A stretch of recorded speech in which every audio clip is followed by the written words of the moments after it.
The faces in the boardroom turned toward me with that mixture of pity and awkward discomfort that signals the end of a career. I stood frozen mid-sentence, my presentation on the massive display behind me showing 3 years of my research, the breakthrough that was supposed to secure our company's future. "I'm sorry to interrupt, Veda," Brielle said, not sounding sorry at all, as she strode in wearing a cream suit that probably cost more than my monthly rent. Ellis's daughter had perfect timing as always, but there's been a change of plan.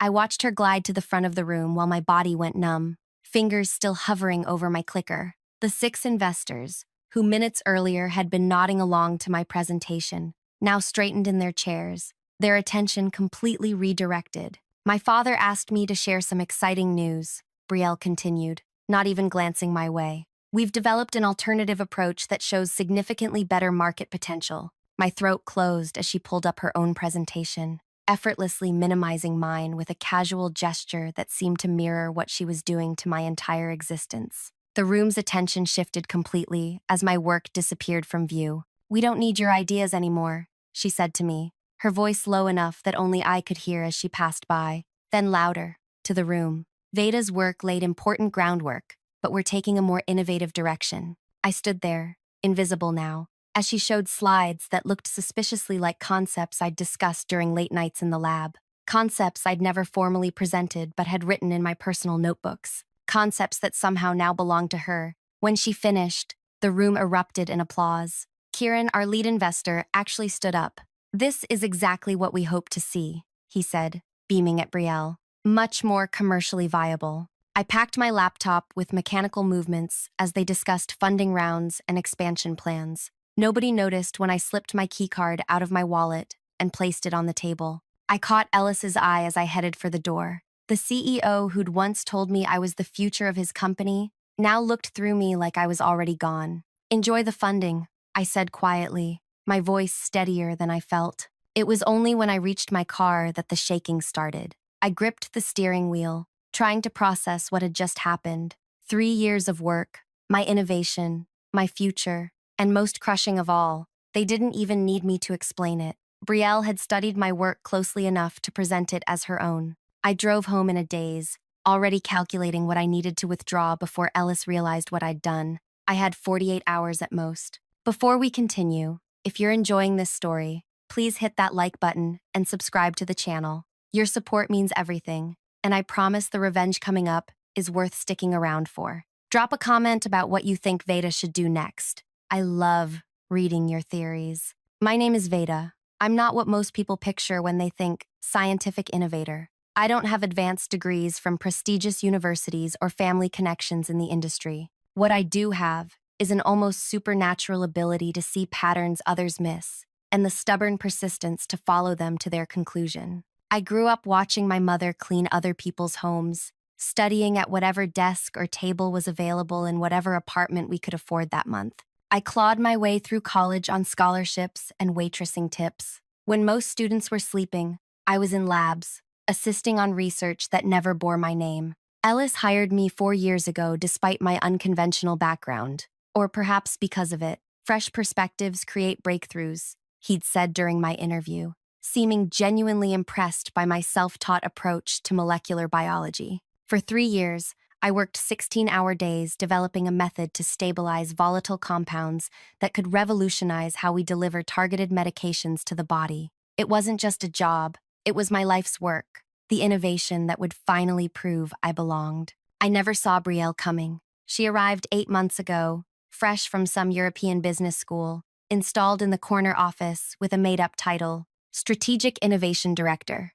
Ellis introduced her with proud father eyes, telling us all how lucky we were to have her fresh perspective. I tried to be welcoming. I shared my research when she asked questions, explained my methodology when she seemed interested. I thought she genuinely wanted to learn. "You're brilliant, Veda," she told me once, leaning against my workstation. "But you don't understand how this industry actually works." I didn't realize those words were both a warning and a threat. The meeting with investors had been scheduled for months, my chance to present directly to the people who controlled our future funding. Ellis had personally told me to prepare, had reviewed my slides, had nodded with satisfaction at the results I presented. Then, 3 days before the meeting, Brielle started asking more detailed questions. She insisted on seeing my latest lab notebooks. She wanted to understand the commercial applications more clearly. I opened the door to my apartment now, tossing my keys onto the counter and staring at the emptiness. My cat, Newton, rubbed against my ankles, sensing my distress. I picked him up, burying my face in his fur as the reality crashed over me. She hadn't just stolen my presentation, she'd stolen my future. By this time tomorrow, Ellis would realize what I'd withdrawn, and then the real chaos would begin. My phone buzzed with a text from Zara, my closest friend at the lab. What happened? Everyone's talking, but nobody knows anything. I stared at the message, unsure how to respond. How do you explain having your life's work ripped away? How do you admit you've just walked away from everything you've built? Before I could decide, another message appeared. This one from Ellis himself. We need to talk. Now. I turned off my phone and opened my laptop instead. There was work to do. The next morning dawned with the artificial calm that precedes a storm. I showered, dressed carefully in my most professional outfit, and prepared for the confrontation I knew was coming. My laptop contained everything I needed, the proof that would either save me or destroy us all. When I arrived at the research park, the security guard waved me through with a confused expression. Thought you quit yesterday, he said. Not officially, I answered with a smile that felt like broken glass on my lips. The lab was buzzing with unusual energy when I walked in. Conversations stopped as I passed. Colleagues avoided eye contact. I walked directly to my station and began gathering my personal items, ignoring the whispers that followed me. Zara appeared at my side, her voice low and urgent. Ellis has been looking for you since yesterday afternoon. He's ballistic. What did you do? I carefully placed my coffee mug in my bag. Nothing he didn't deserve. Veda, this isn't like you. Tell me what's happening. Before I could answer, Ellis's voice boomed across the lab. Veda, my office. Now. The walk to his office felt like crossing a battlefield. Every eye tracked my movement, waiting for the explosion. Ellis stood in his doorway, face flushed with anger, his designer suit somehow making him look more desperate rather than powerful. Close the door, he barked when I entered. I did so carefully, then stood waiting. I wouldn't sit unless invited, a small act of defiance that I knew would register with him. Where is it? He demanded. I tilted my head slightly. Where is what, exactly? Don't play games with me. You know exactly what's missing. The investors are arriving in an hour to finalize everything, and suddenly we can't access the core stabilization process, the one you were responsible for. I let his words hang in the air between us, enjoying the way his certainty began to crack in the face of my silence. I'm afraid I don't know what you mean, I said finally. According to yesterday's meeting, you're going with Brielle's concept instead. My ideas aren't needed anymore.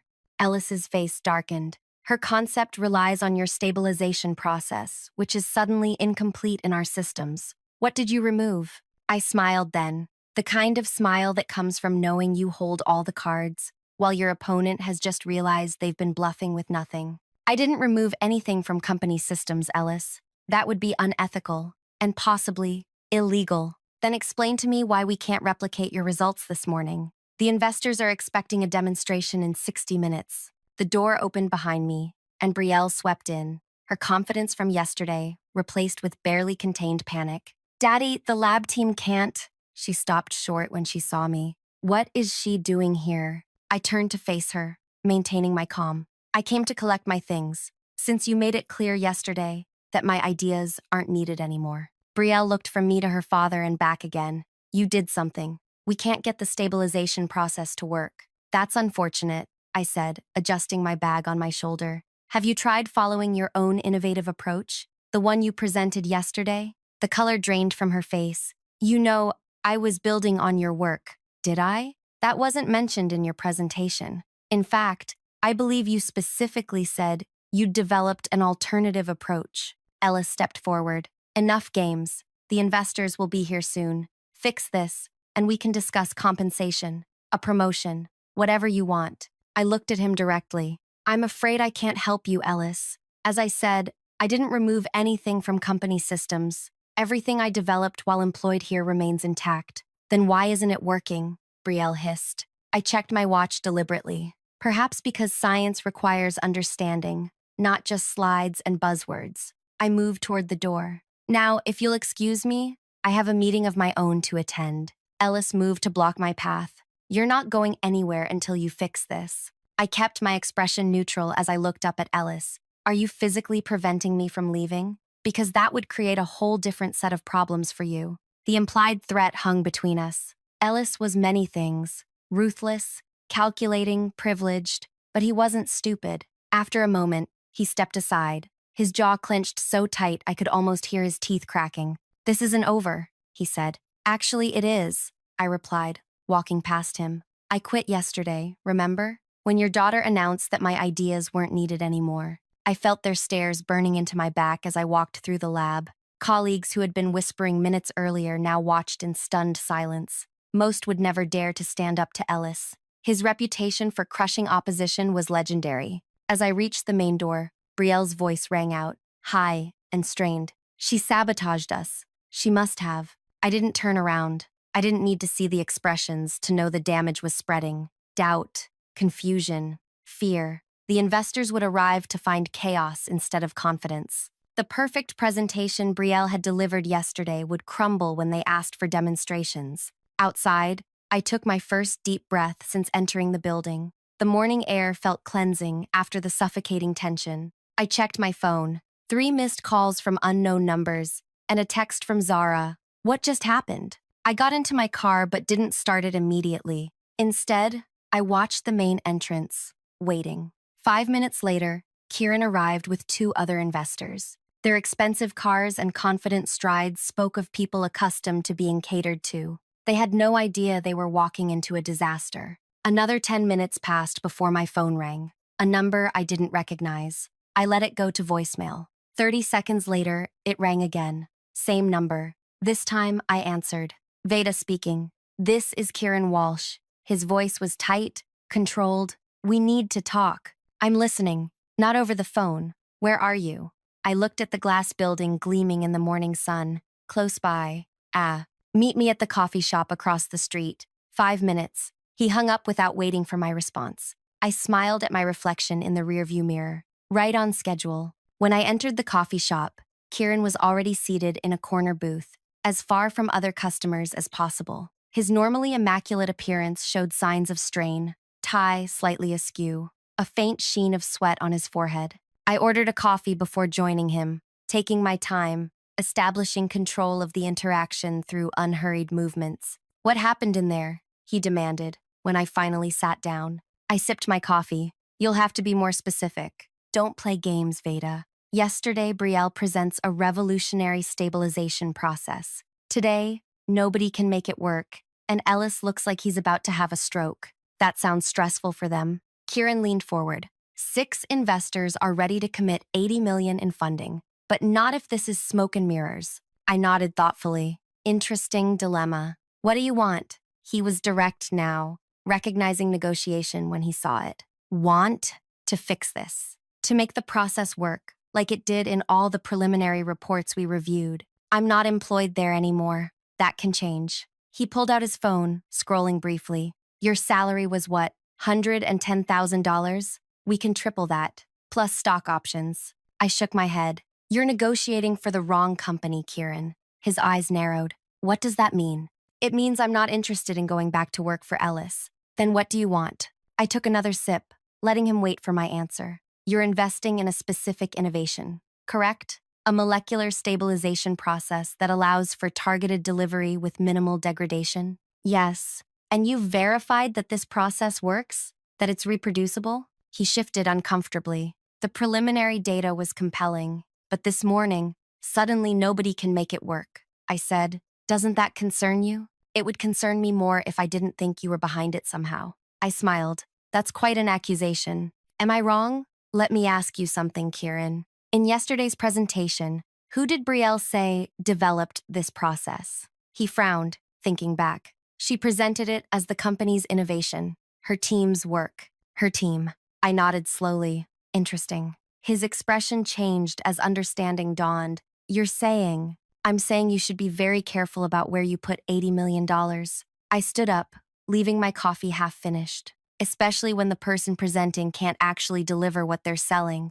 Wait. Kieran reached for my arm, but stopped short of touching me. We need to continue this conversation. I agree, but not here, and not now. I handed him a business card, blank, except for a phone number. Call this number at 3 p.m. today, if you're interested in seeing what actually works. I left him sitting there, staring at the card in his hand. By the time I returned to my apartment, my phone was lighting up with messages. The lab was in complete disarray. Technicians couldn't replicate results that had been consistent for months. Brielle was blaming faulty equipment. Ellis was threatening everyone with termination if they didn't fix it. Zara texted, Ellis just fired Darren for suggesting the process might be flawed. What is happening? What is happening? I didn't respond. Instead, I opened my laptop and began preparing for my 3 p.m. meeting. Everything needed to be perfect. At 2:30, my doorbell rang. I checked the security camera, surprised to see Ellis standing there,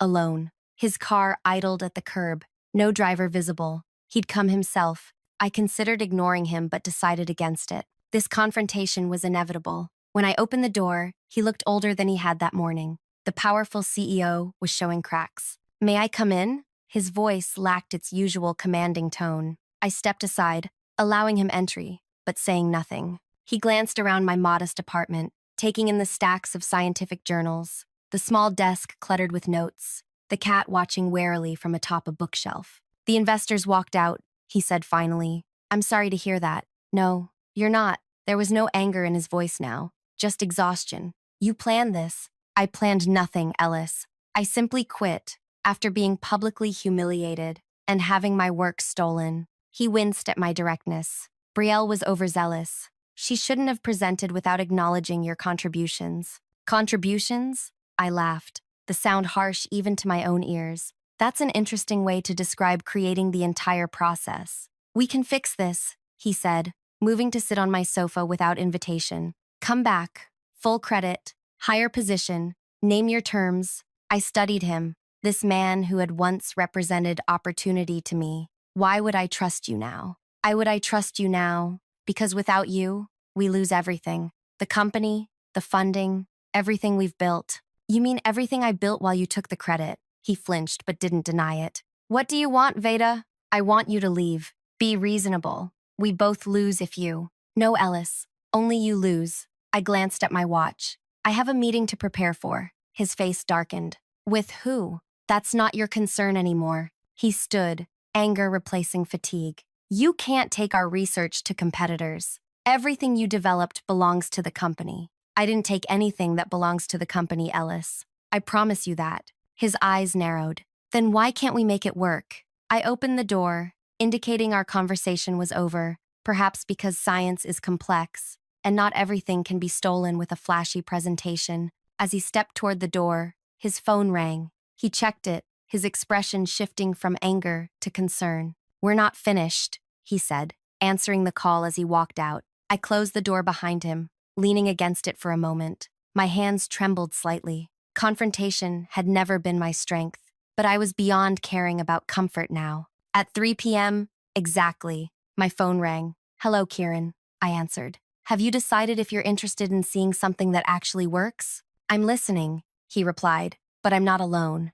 Who's with you? The entire investment group. After this morning's situation, we need certainty. I smiled to myself. Text me the address. I'll bring everything you need to see. 2 hours later, I stood before 6 of the industry's most powerful investors in a private conference room at their downtown offices. No Ellis, no Brielle, just me and the work I'd dedicated years to perfecting. Before I begin, I said, setting up my equipment, I want to be clear about something. What you're about to see belongs to me, not to Ellis's company. Kieran leaned forward. That contradicts what we were told yesterday. I imagine many things you were told yesterday won't hold up to scrutiny. I launched into my presentation, explaining the true methodology behind the stabilization process. I demonstrated the results with samples I'd prepared, allowing them to verify the efficacy themselves. When I finished, the room was silent for several seconds. Finally, Kieran spoke. This is remarkable work, Veda, but it raises serious questions about what happened at Ellis's company. I can answer those questions, I said. But first, I need to know if you're interested in funding the actual innovation, not just a presentation about it. Another investor, Amara, spoke up. Are you saying you've established your own company? I have. As of 3 weeks ago. Kieran's eyebrows rose. 3 weeks? Before yesterday's presentation? I nodded. I sensed which way the wind was blowing. And the process? The intellectual property? Belongs to me personally. Developed through independent research. Conducted outside company hours. Using my own resources. Ellis will fight that claim, Amara said. Let him try, I replied, sliding a folder across the table. This contains documentation of every step I took to protect my work, verified by independent legal counsel. Kieran opened the folder, scanning its contents with growing interest. You've been planning this for months. I've been protecting myself for months, I corrected. There's a difference. And what exactly happened this morning? Amara asked. Why couldn't their lab replicate the results? I met her gaze steadily. Because they never fully understood the process to begin with. They had my results, but not my methodology. Brielle saw the destination, but not the path.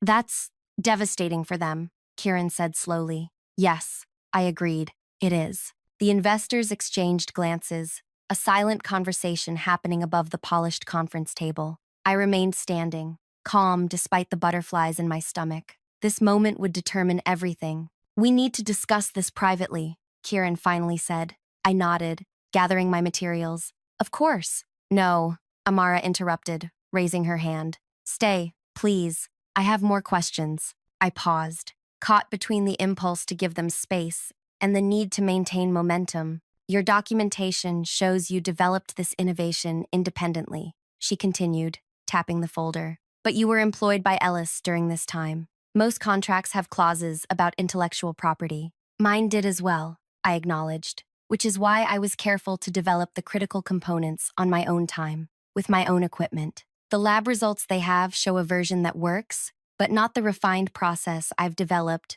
since realizing what was happening. And when was that exactly? Another investor asked. When Brielle arrived, I said simply. She asked too many specific questions, spent too much time examining my notes, rather than understanding the science. After the second time I caught her going through my desk after hours, I created a separate research path. Kieran's eyebrows shot up. You have proof of that? I nodded. Security footage. I requested it, claiming I'd misplaced some notes. The cameras caught her at my workstation at 10:30 p.m. on 3 separate occasions when I wasn't present. The room went quiet again. I could see the calculations happening behind their eyes. Not just financial ones, but reputational. Nobody wanted to back a company built on stolen research. What exactly are you proposing? Kieran finally asked. My company, Solara Therapeutics, is seeking investment to bring this stabilization process to market. We're small, but focused. No bloated management structure,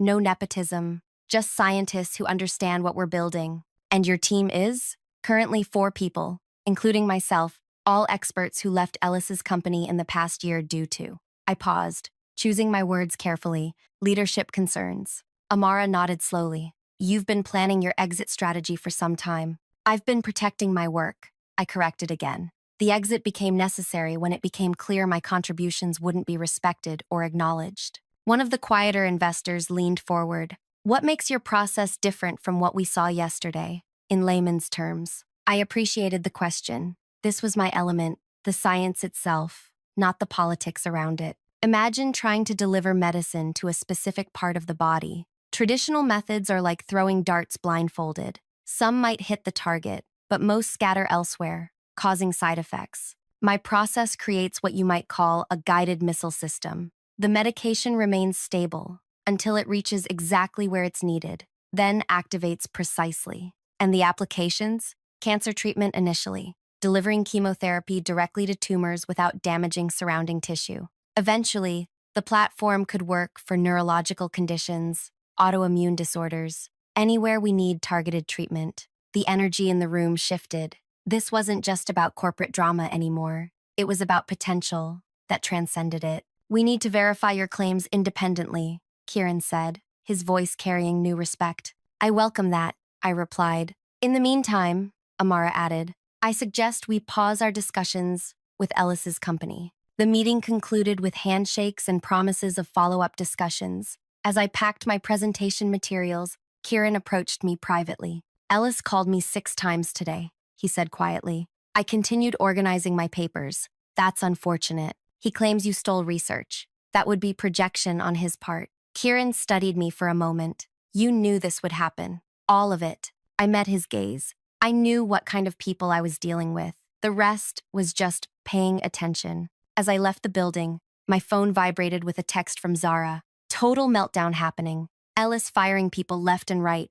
Brielle locked herself in the bathroom crying. What did you do? I didn't respond. Some things were better explained in person. When I reached my car, another message appeared. This one from Ellis himself. This isn't over. You've made a serious mistake. I stared at the words, feeling not fear, but a strange calm. The threat was expected, predictable, like everything else about Ellis when you understood what motivated him. That evening, I met Zara at a quiet restaurant across town, away from anyone who might recognize us. She arrived looking exhausted, her lab coat exchanged for a sweater that couldn't hide the tension in her shoulders. I've never seen anything like today, she said immediately, not even waiting to sit down. Ellis completely lost it. He threw a chair through his office window. Is everyone okay? Physically? Yes. Professionally? Half the senior staff resigned on the spot. The rest are updating their resumes. She leaned in. The investors pulled out completely. All of them. I nodded, unsurprised. You did something, she continued, studying my face. You know exactly what happened. I protected myself and my work. How? I smiled slightly. By understanding people's motivations. Ellis wants status and control. Brielle wants to prove herself to her father without doing the work. The investors want a return without risk. And you? What do you want? Recognition for what I built, and never to feel as powerless as I did in that boardroom. Zara sat back. You're starting your own company, aren't you? Already started. 3 weeks ago. Her eyes widened. Before the presentation? I saw where things were heading. She hesitated. Is there room for another scientist? I thought you'd never ask. The next morning, my lawyer called with news. Ellis had filed an emergency injunction, trying to block me from using his research. The judge had denied it based on the documentation I'd provided weeks earlier. He's floundering, my lawyer explained, making desperate moves without proper preparation. Will there be more legal challenges? Almost certainly, but we're prepared for them. Your foresight in documenting everything independently was crucial. By afternoon, industry blogs were buzzing with rumors. Ellis's company stock had dropped 15%. Board members were calling emergency meetings, and through carefully cultivated contacts, I learned that Brielle had been quietly removed from her position. I didn't feel the joy I'd expected. Instead, I felt a strange emptiness, the vacuum that follows when something that consumed you suddenly evaporates. That evening, as I worked late in my small but growing lab space, the security system alerted me to a visitor. The camera showed Brielle standing outside, looking nothing like the confident woman who had interrupted my presentation. Her hair was pulled back carelessly, her clothing rumpled, her posture defeated. Against my better judgment, I buzzed her in. She entered cautiously, glancing around the modest space with surprise. This is it? This is what destroyed us? You destroyed yourselves, I replied. I just refused to go down with you. She sank into the nearest chair without waiting for an invitation. My father won't speak to me. The board removed me this morning. Her voice held no tears, just disbelief. Everything's gone. What did you expect would happen when you stole someone else's research without understanding it? I didn't steal it, she insisted automatically, then stopped herself. I adapted it, improved the presentation. Science isn't about presentations, Brielle. It's about truth, about putting in the hours to understand complex systems. There are no shortcuts. She looked up at me, and for the first time, I saw past the privileged exterior to the insecurity beneath. How did you do it? How did you know what would happen? I paid attention to details, to patterns, to people. While you were studying my notes, I was studying you. She winced at the directness. The investors are talking to you now, aren't they? I nodded. They won't invest in my father's company even if I'm gone? The damage is done. Trust, once broken, is nearly impossible to restore. She stood suddenly. I didn't come here for sympathy. I came to understand what happened. Now you do. As she turned to leave, she paused at the door. You planned all of this from the beginning. No, I corrected. I simply created options for myself, while you and your father eliminated yours. After she left, I sat alone in the lab, surrounded by the equipment I'd purchased with my own savings. The space was small compared to Ellis's state-of-the-art facility, but it was mine. Every beaker, every centrifuge, every microscope represented a choice to bet on myself when no one else would. 48 hours after Brielle interrupted my presentation, everything had changed. Ellis's company was in freefall. The investors were negotiating with me instead, and the research that might help countless patients would continue under my direction. The revenge wasn't in destroying Ellis or humiliating Brielle. It was in proving they had never been necessary to begin with. My phone rang. Kieran, again. The boards finalized their decision, he said without preamble. We're prepared to offer initial funding of $60 million, with performance-based additions that could take it to 100. I closed my eyes briefly, absorbing the magnitude of what had just happened. There's something else, he continued. Ellis is being removed as CEO. The board's lost confidence. I see. They're asking about you as a possible replacement. I laughed, genuinely surprised. I'm flattered, but no, I'm building something of my own now. I thought you might say that. Worth asking, though. When we hung up, I walked through the quiet lab, running my fingers over equipment that represented not just scientific tools, but freedom. The freedom to work on my own terms, to be recognized for my contributions, to never again stand silently while someone else took credit for my life's work. The next morning, a courier delivered a package to my apartment. Inside was a lab notebook,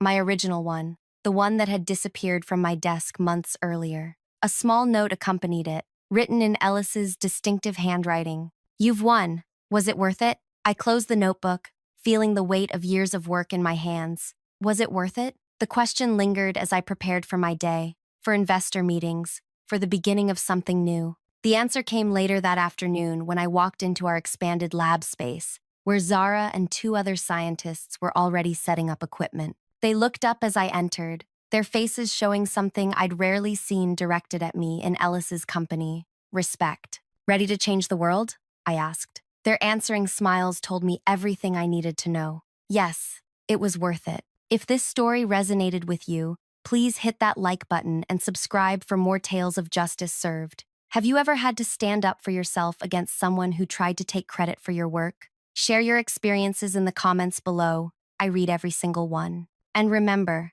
sometimes the best revenge isn't about tearing others down. It's about building yourself up to heights they never imagined you could reach.